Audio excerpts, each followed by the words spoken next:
महामंडलेश्वर पदावरून हटवण्यात आलेले आहे। विशेष म्हणजे ममताला दीक्षा देणाऱ्या लक्ष्मी नारायण त्रिपाठी यांचीही आचार्य महामंडलेश्वर पदावरून हकालपट्टी करण्यात आली। किन्नर आखाड्याचे संस्थापक ऋषी अजय दास यांनी कारवाई केली आहे। महाकुंभमेळ्यात ममता कुलकर्णीने दीक्षा घेतली होती, त्यानंतर ममताला किन्नर आखाड्यात महामंडलेश्वर बनवलं होतं। त्यामुळे मात्र किन्नर आखाड्यात मोठा संघर्ष सुरू झाला आहे।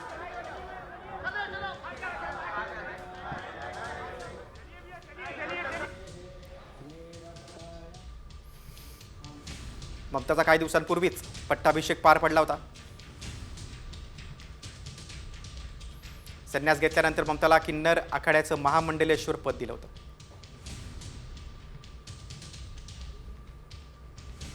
लक्ष्मी त्रिपाठींनी ममताला किन्नर आखाड्याचं महामंडलेश्वर बनवलं।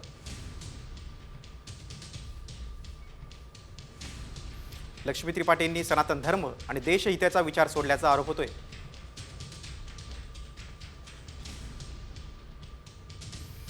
ममता देशद्रोह प्रकरणातील असल्याचा आरोप करत आखाड्याचा विरोध।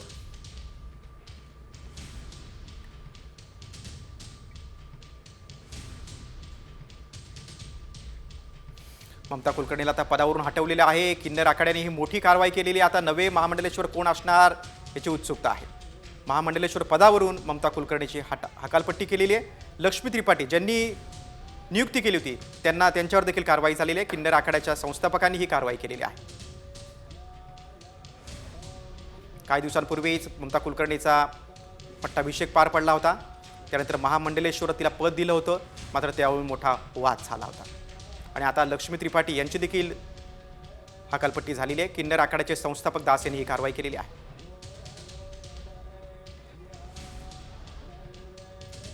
ममता कुलकर्णीचे गुन्हेगारी जगताशी संबंध आहेत असा आरोप आखाड्यानं केलेला आहे। कारण ममता कुलकर्णीची नियुक्ती झाल्यानंतर किन्नर आखाड्यामध्ये मोठा संघर्ष सुरू झाला होता। आता किन्नर आखाड्याच्या संस्थापकांनी ही मोठी कारवाई केलेली आहे। ममताला किन्नर आखाड्यात महामंडलेश्वर बनवलं होतं, त्यावरून वाद सुरू झाला होता।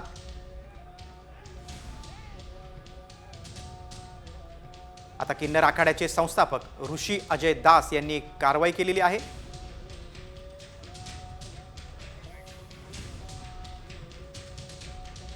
आज बड़ी दुख की बात है कि एक पब्लिसिटी की खातिर व्यक्ति कुछ भी हद तक गिर जा रहा है। आज अगर यही ममता इस्लाम कबूल लेती तो ये धर्माचार्य जो बन रहे हैं और जो हैं ये क्या कुछ बोलते तभी। आज वो सनातनी बच्चा सनातन में आ गया तो सबको पेट में दर्द हो गया, और ऋषि अजय दास को हम कहां से जानेंगे।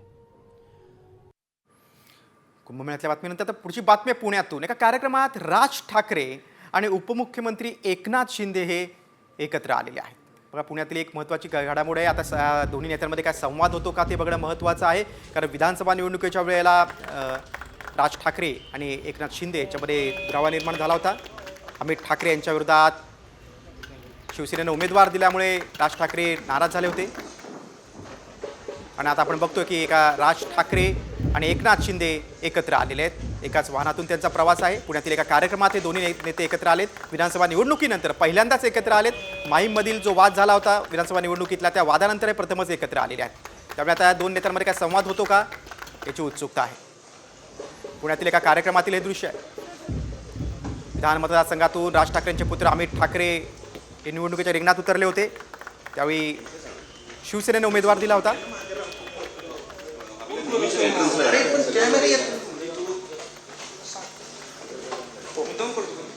यावरून मनसेनी नाराजी व्यक्त केली।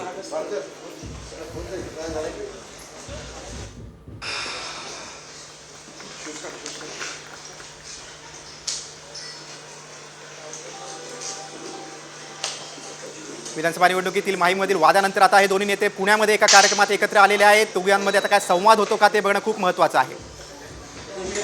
विधानसभा निवडणुकीत अमित ठाकरेंचा पराभव झाला होता, कारण शिवसेनेचा उमेदवार रिंगणात होता।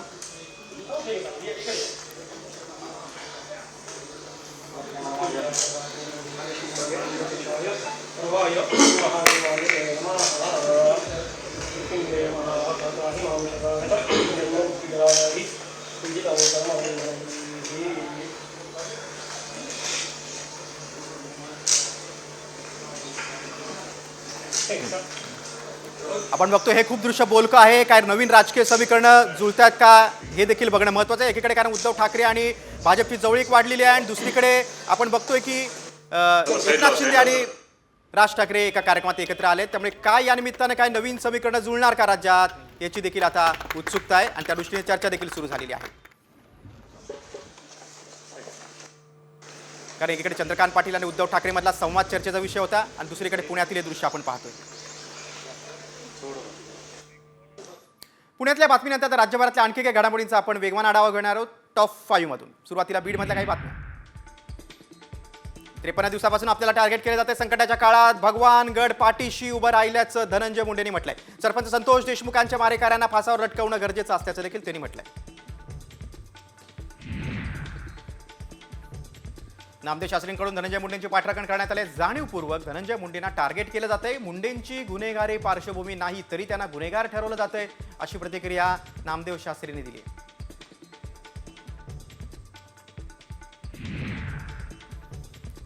नामदेव शास्त्रींनी धनंजय मुंडेंची पाठराखण केल्यानंतर सामाजिक कार्यकर्त्या अंजली दमानिया यांचा तापल्यात. मुंडेंची दुसरी बाजू नामदेव शास्त्रींना माहिती नसावी त्यामुळे धनंजय मुंडेंविरोधातील पुरावे नामदेव शास्त्रींना देणार असल्याचं दमानियांनी म्हटलंय. महंत नामदेव शास्त्री यांच्यावर दबाव असेल यावर विश्वास बसत नाही. मात्र ते असे बोलले असतील तर ते भयंकर आहे. यात राज्याची मोठी हानी आहे. खून केल्याचा आनंद आणि गुन्हेगारांना सोडून द्या असा त्याचा अर्थ होतो असं मराठा आंदोलक मनोज जरांगे पाटील यांनी म्हटलंय. धनंजय मुंडे यांना भगवानगडाचा पाठिंबा मिळाल्यामुळे त्यांचा आत्मविश्वास वाढला होता. मात्र मनसेचे नेते प्रकाश महाजन यांनी यावरून नामदेव शास्त्री यांना लक्ष केलंय. स्वतःला न्यायाचार्य म्हणवणाऱ्या नामदेव शास्त्रींनी पंकजा मुंडेंना गरज होती तेव्हा गडाचे दरवाजे बंद केले होते अशी टीका प्रकाश महाजन यांनी केली.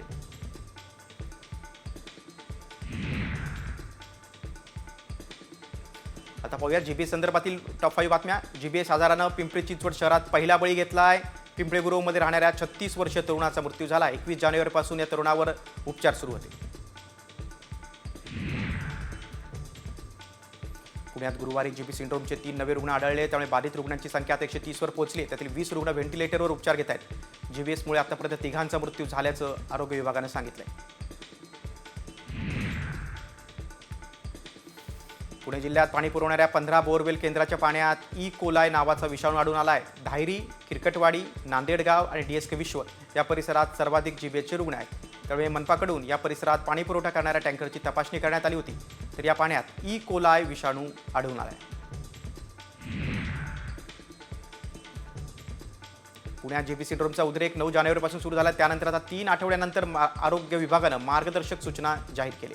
सर्व जिल्ह्यांना या मार्गदर्शक सूचनांचं पालन करण्याचे निर्देश देण्यात आले. नागपुरातही जीबीएसची रुग्णसंख्या 7 वर पोहोचली आहे. एका खासगी रुग्णालयात जीबीएसच्या एका रुग्णाची नोंद झाली आहे. 56 वर्षीय रुग्णानं उपचार घेतले. आराम पडल्यानंतर त्याला डिस्चार्ज देण्यात आला. नागपूर शहरात मेडिकल कॉलेज तसेच शासकीय रुग्णालयात सध्या 5 पैकी 3 जीबीएस रुग्ण दाखल आहेत.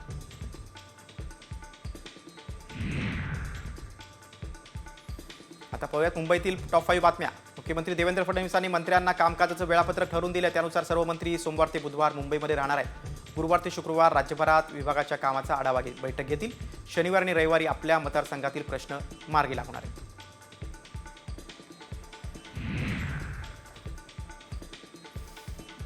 वादग्रस्त वकील गुणरत्न सदावर्ते यांनी परिवहन मंत्री प्रताप सरनाईक यांची भेट घेतली. एसटी कामगारांसह विविध समस्यांबाबत त्यांनी सरनाईकांना निवेदन दिलं. दरम्यान सरनाईकांना एसटी संघटनेकडून त्याचा सत्कार करण्यात आला. त्यावेळी जय श्रीरामच्या घोषणा देण्यात आल्या.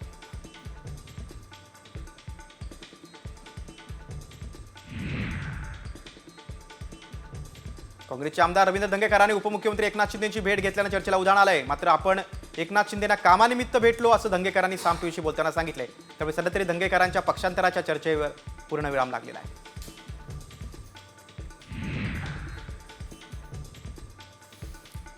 अभिनेता सैफ हल्ल्याप्रकरणी मोठी अपडेट समोर आली आहे. आरोपी शरीफुलची फेस रिकग्निशन टेस्ट पॉझिटिव्ह आल्याची माहिती आहे.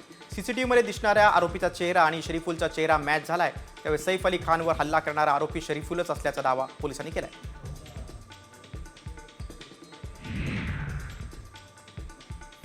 मुंबईतील सिद्धिविनायक मंदिरात आज माघ शुद्ध द्वितीयेच्या दिवशी माघी उत्सवानिमित्तानं बाप्पाला मोसंबीची आरास करून आकर्षक फुलांसह सजावट करण्यात आली.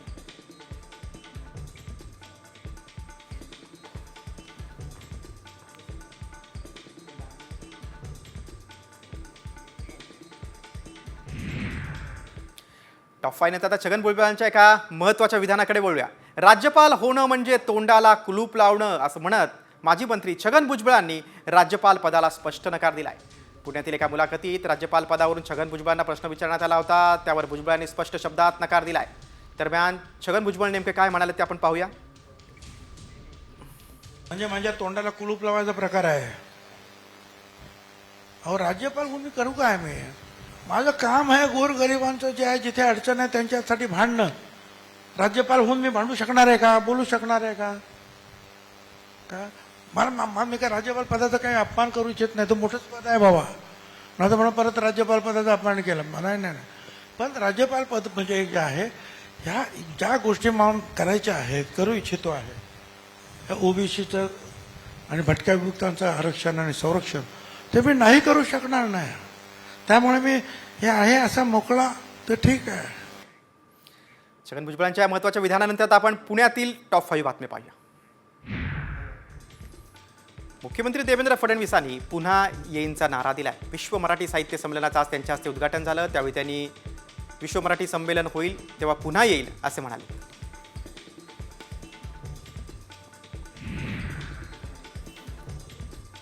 पुणे आणि पिंपरी चिंचवड शहरातील वाहतूक कोंडी सोडवण्यासाठी उपाययोजना करा. स्थानिक लोकप्रतिनिधी, विविध सामाजिक संस्था, नागरिकांना विश्वासात घेत सर्व संबंधित यंत्रणांनी समन्वयानं काम करावे असे निर्देश उपमुख्यमंत्री तथा जिल्ह्याचे पालकमंत्री अजित पवार यांनी दिले.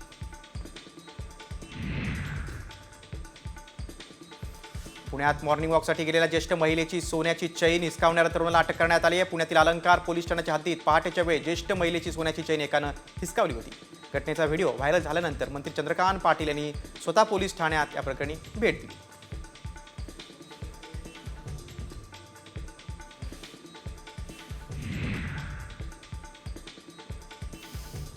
पुणे जिल्ह्यातील खेड, आंबेगाव, जुन्नर, शिरूर तालुक्यातील शेतकऱ्यांनी ऊस तोडणीनंतर शेतात ऊसाचं पाचट जाळू नये यासाठी कृषी शास्त्रज्ञांकडून आता शेतकऱ्यांना मार्गदर्शन केलं जातं. मात्र शेतकरी ऐकायला तयार नाही. पाचट जळाल्यानं शेतजमिनीच्या आरोग्याचं, पर्यावरणाचं आणि मानवी आरोग्याचं मोठं नुकसान होत असल्याची बाब समोर आली.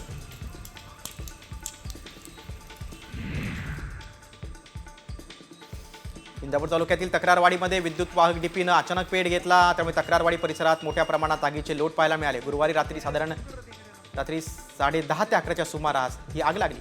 सुदैवाने यात कोणती जीवितहानी झाली नाही.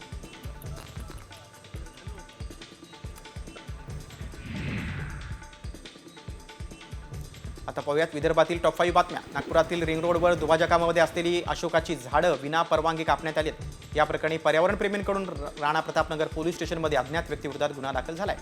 पोलीस पुढचा तपास करत आहेत. दरम्यान ही घटना सीसीटीव्हीमध्ये कैद झाली.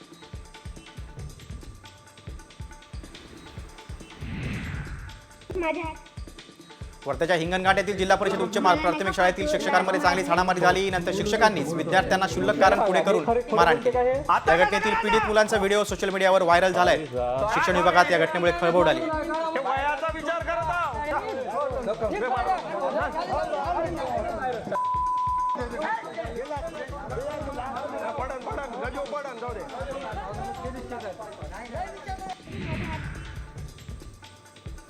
शेगावमध्ये अतिक्रमणधारक गुंडांकडून भाविकांना मारहाण करण्यात आली आहे. या घटनेचा सीसीटीव्ही व्हिडिओ आज समोर आला. या प्रकरणी आता शेगाव पोलीस ठाण्यात गुन्हा दाखल झालाय.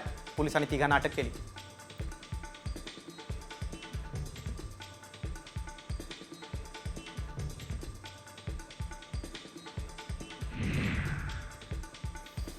विदर्भात गेल्या महिन्याभरात एकूण 11 वाघांचा विविध कारणाने मृत्यू झाला. एका महिन्यात एवढे मृत्यू होणं ही बाब वाघांच्या दृष्टीनं चिंताजनक मानली जाते.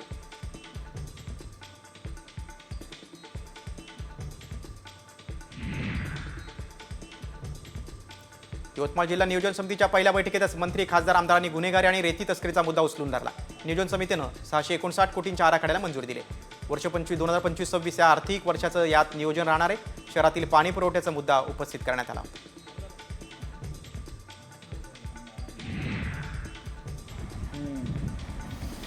सांगलीच्या कृष्णा नदीमध्ये मिसळणाऱ्या शेरी नाल्याच्या दूषित पाण्याचा प्रश्न गंभीर बनला आहे. महापालिका क्षेत्रातील लाखो लिटर सांडपाणी थेट कृष्णा नदी पात्रात पुन्हा मिसळते. त्यामुळे कृष्णा नदीचं प्रदूषण आणखी वाढते. नागरिकांचं आरोग्य देखील धोक्यात आलं.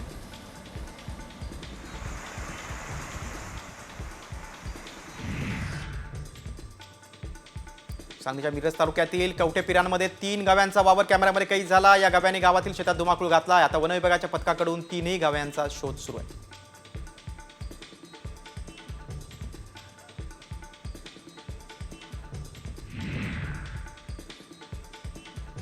कोल्हापूरमध्ये 20,000 रुपयांच्या चंदन चोरी प्रकरणी उत्तर प्रदेशच्या दोघांना अटक झाली आहे. कर्नाटकातल्या रायबाग इथून रूल बाबू पवार आणि करण पवार अशा दोघांना ताब्यात घेण्यात आले. सीसीटीव्ही फुटेजच्या आधारे ही कारवाई करण्यात आली आहे.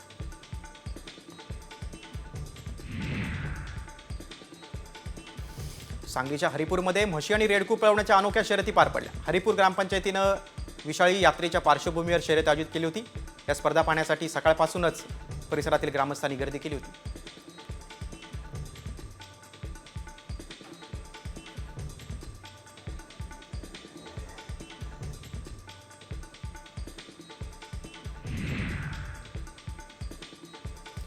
वसंत पंचमीनिमित्त विठ्ठल रुक्मिणीचा शाही विवाह सोहळा साजरा होणार आहे. त्यासाठी पांढरा शुभ्र रेशमी हातमागावर विणलेला खास पोशाख विठ्ठल आणि रुक्मिणी मातेसाठी बेंगळुरूहून मागवण्यात आला आहे. धोतर, उपरणं, पागोटा, कोईमुतूर सिल्क, येवला पैठणी या महावस्त्रांचा पोशाखात समावेश आहे.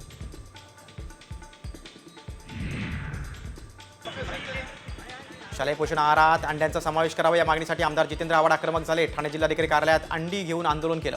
राज्य सरकारनं मध्यान्ह भोजनातून अंडी बंद केल्यानं हा निर्णय घेतला.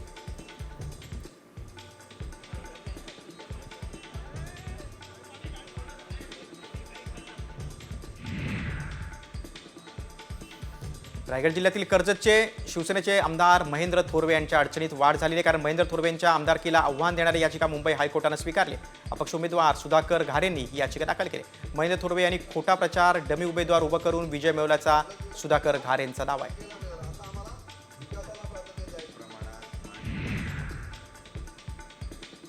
रत्नागिरीच्या मिरकडवाड्यामध्ये नितेश राणेंचा बॅनर फाडल्यानं भाजप आक्रमक झाली. अतिक्रमण विरोधी कारवाई दरम्यान एक बॅनर काढल्यानं भाजप कार्यकर्त्यांनी जोरदार शक्ती प्रदर्शन केलं. त्यावेळी बॅनर पुन्हा लावण्याची मागणी केली.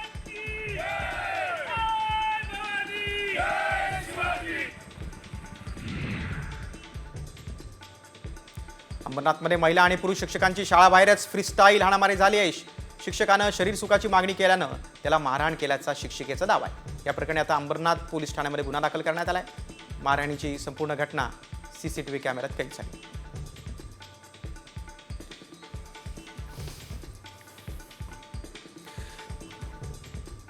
कल्याण शिळपटा रस्ता 5 दिवस बंद असणार आहे. निळजे रेल्वे उड्डाणपुलाचं काम 5 फेब्रुवारी रोजी मध्यरात्रीपासून ते 10 फेब्रुवारीच्या मध्यरात्री 12 वाजेपर्यंत केलं जाणार आहे.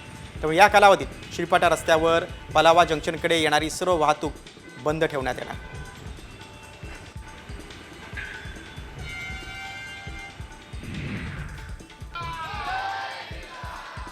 नाशिकच्या सिडको भागातील शांतीनगरमध्ये सामूहिक नमाज पठणाला हिंदू नागरिकांनी विरोध केला. त्यामुळे या ठिकाणी तणावाचं वातावरण निर्माण झालं. बाहेरील नागरिक नमाज पठणासाठी येत असल्यानं स्थानिकांना त्रास होतोय. अनधिकृत नमाज पठणावर बंदी आणण्याची मागणी स्थानिक नागरिक करतायत.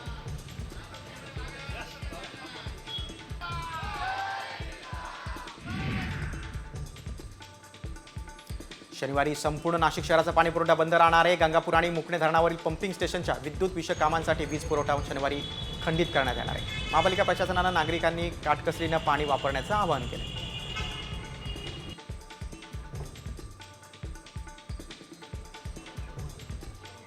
नवीन बातम्या देता आणि नवीन नवीन तिढे निर्माण करता. त्यामुळे आम्ही तुम्हाला एक सांगतो, सर्व तिढे तुम्ही आता सरकार स्थापन होण्यापूर्वीपासून तुमचे तिढे सुरू होते. राहिले का काय? मंत्रिमंडळ झालं, शपथविधी झाला, सगळं झालं, सगळं होईल. आम्हाला पदापेक्षा तुम्हाला मी सांगतो, या महाराष्ट्रातल्या जनतेची सेवा करायची आहे. या महाराष्ट्राला पुढे न्यायचं आहे. विकासाच्या मार्गावर जो विकास 2.5 वर्ष आम्ही केला तो अधिक वेगवान पद्धतीने करायचा आहे. आणि म्हणून आम्हाला पदांपेक्षा जनतेची नाळ महत्वाची आहे. जनतेची मला काय मिळाले यापेक्षा महाराष्ट्रातील जनतेला काय मिळणार हे बघणारे आम्ही.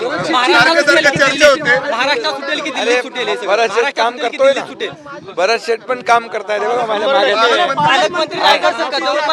अरे बाबा तुम्ही चिंता करू नका. कोट मंत्री पदासाठी असतो, डबल कोट. राज साहेबांनी ज्या पद्धतीने काल नाराजगी व्यक्त केली, राज माहितीत कुठलाही वाद नाही अशी स्पष्टोक्ती उपमुख्यमंत्री एकनाथ शिंदेने दिलेली आहे. आपण आणखी काही टॉप 5 बातम्या पाहूया नाशिकमधून. नाशिकच्या पाथर्डी वडनेर रोडवरील बोराडे वस्तीमध्ये बिबट्याचा वावर वाढलेला आहे. त्याचा एक व्हिडिओ आता समोर आलेला आहे. सोमनाथ बोराडे यांच्या CCTV कॅमेऱ्यात 3 बिबटे आढळले. गेल्या 3 ते 4 दिवसांपासून रात्रीच्या वेळी गावात बिबट्यांचा अगदी मुक्त संचार असल्याचं पाहायला मिळतंय.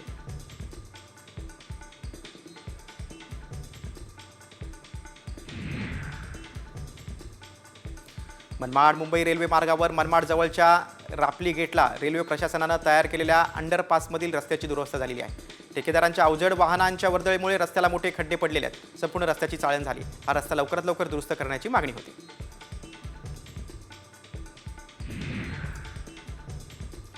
नाशिकच्या पवननगर परिसरात पाण्याच्या पाईपलाईनचं खोदकाम सुरू असताना गॅस पाईपलाईन फुटली. पाईपलाईन फुटल्यानं गॅस गळती सुरू झाली.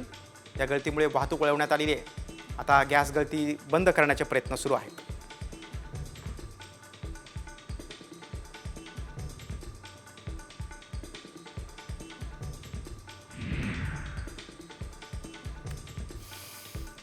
अहिल्यानगर जिल्ह्यातील ठाकरे गटाला मोठं खिंडार पडलंय. ठाकरे गटाचे 12 माजी नगरसेवक, माजी महापौर आणि शेकडो कार्यकर्त्यांनी शिंदेच्या शिवसेनेत प्रवेश केलाय. उपमुख्यमंत्री एकनाथ शिंदे यांच्या मुक्तागिरी निवासस्थानी पक्षप्रवेश पार पडला.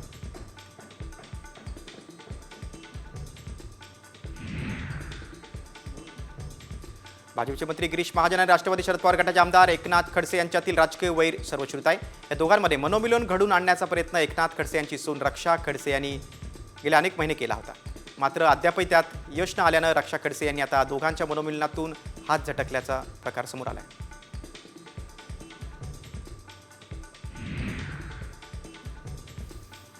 जळगाव जिल्ह्यातील मुक्ताईनगर येथे आदिशक्ती मुक्ताईच्या परिक्रमा उत्सवाला सुरुवात झाली. हजारो वर्षांची परंपरा अगदी उत्साहात साजरी केली जाते. या निमित्तानं आदिशक्ती मुक्ताई मंदिरात भाविकांची दर्शनासाठी गर्दी दिसते.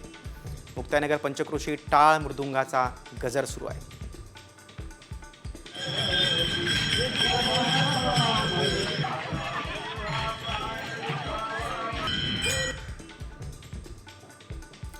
नंदुरबार शहरात आणि नवापूर तालुक्यामध्ये अवैधरित्या गॅस रिफिलिंग करणाऱ्यांवर पोलिसांनी कारवाई केली आहे. या धडक कारवाईत 3 लाखांचा मुद्देमाल जप्त करण्यात आला आहे. 6 जणांवर गुन्हा दाखल करण्यात आला आहे.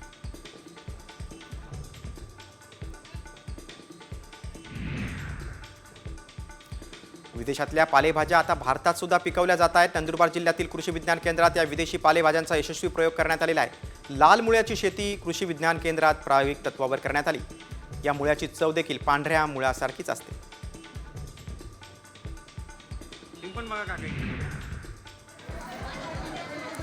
लातूर जिल्ह्यातील 25,000 लाडक्या बहिणींचे अर्ज बाद झाल्याची माहिती महिला आणि बाल कल्याण अधिकाऱ्यांनी दिलेली आहे. त्यामुळे विधानसभा निवडणुकांच्या निकालानंतर लाडक्या बहिणींना योजनेतून वगळण्यात येत असल्याचं दिसतंय. अर्जांची छाननीची प्रक्रिया सुरू झालेली आहे.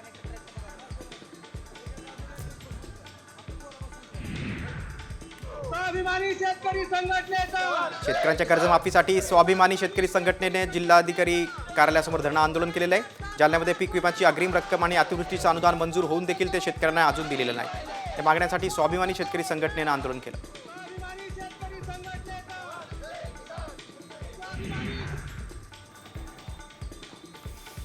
धाराशिव शहरातील अतिक्रमण हटवण्यासाठी आता बांधकाम विभागाच्या वतीनं अतिक्रमण हटाव मोहीम सुरू आहे.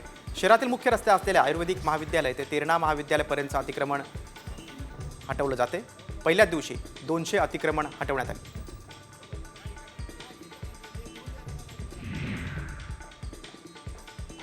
हळदीच्या दरानं गेल्या आठवड्यात उच्चांकी झेप घेतलेली आहे. सध्या नांदेड इथल्या मार्केट यार्डात तेलंगणा आंध्र प्रदेशातील हळद विक्रीसाठी दाखल होते. एका आठवड्यातच पिवळ्या सोन्याचे भाव हजारांनी पडले. त्यामुळे जिल्ह्यातील शेतकरी आता चिंतेत आहेत.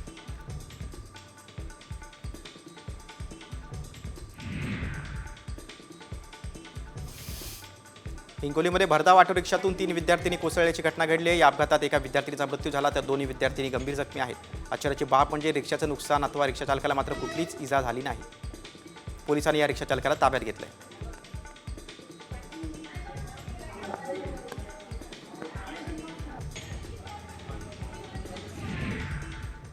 टॉप 5 नंतर आता कान्हा अभयारण्यातील एक बातमी आहे. सोशल मीडियावर नेहमीच प्राण्यांचे वेगवेगळे व्हिडिओ बघायला मिळतात.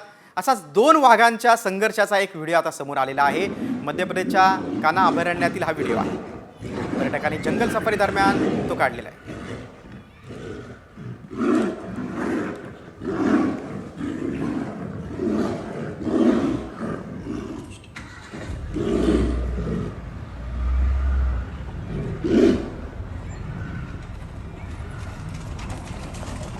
आता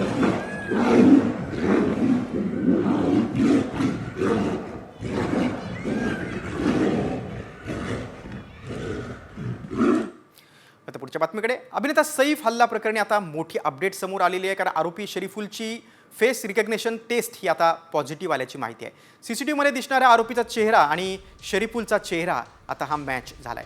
त्यामुळे सैफ अली खानवर हल्ला करणारा आरोपी हा शरीफुलच असल्याचा दावा मुंबई पोलिसांनी केलाय. सीसीटीव्ही दिसणारा जो आरोपी आहे तो शरीफुलच असल्याचं मुंबई पोलिसांचं म्हणणं आहे, कारण जी टेस्ट होती ती आता मॅच झालेली आहे, पॉझिटिव्ह आलेली आहे. त्यामुळे आरोपीचा चेहरा आणि सीसीटीव्हीतला चेहरा एकच असल्याचं मुंबई पोलिसांचं म्हणणं आहे. कारण आरोपीच्या वडिलांनी दावा केला होता की सीसीटीव्हीत दिसणारा व्यक्ती हा माझा मुलगा नाही. आता वेगळ्या बातमीकडे. पृथ्वीवर प्रलय येण्याची भीती आहे, कारण बेन्नू नावाचा एक लघुग्रह अगदी वेगानं पृथ्वीकडे येतोय. तो पृथ्वीवर आदळल्यास विध्वंस होणार आहे. समुद्रात पडल्यास सुनामीच्या लाटेमुळे अनेक बेटं नष्ट होण्याची देखील शक्यता आहे. त्यामुळे बेन्नू लघुग्रहावर नासानं देखील चिंता व्यक्त केलेली आहे. न्यूयॉर्कमधल्या मॅनहॅटनमध्ये उभ्या असलेल्या 102 मजली एम्पायर स्टेट बिल्डिंग इमारती एवढा बेन्नूचा आकार आहे. पृथ्वीवर तो वेगानं येतोय. अगदी 22 अणुबॉम्बच्या स्फोटाने एवढा तो विध्वंस करू शकतो अशी भीती व्यक्त होते.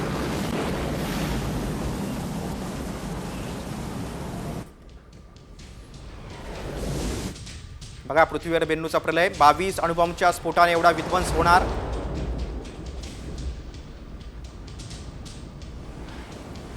$1.4 अब्ज टन TNTच्या स्फोटा इतकी ऊर्जा निर्माण होऊ शकते.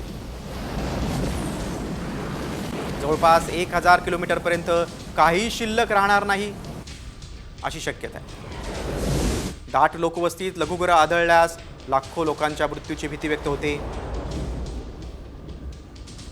समुद्रात पडल्यास सुनामीच्या लाटेमुळे अनेक बेटं नष्ट होण्याची शक्यता आहे.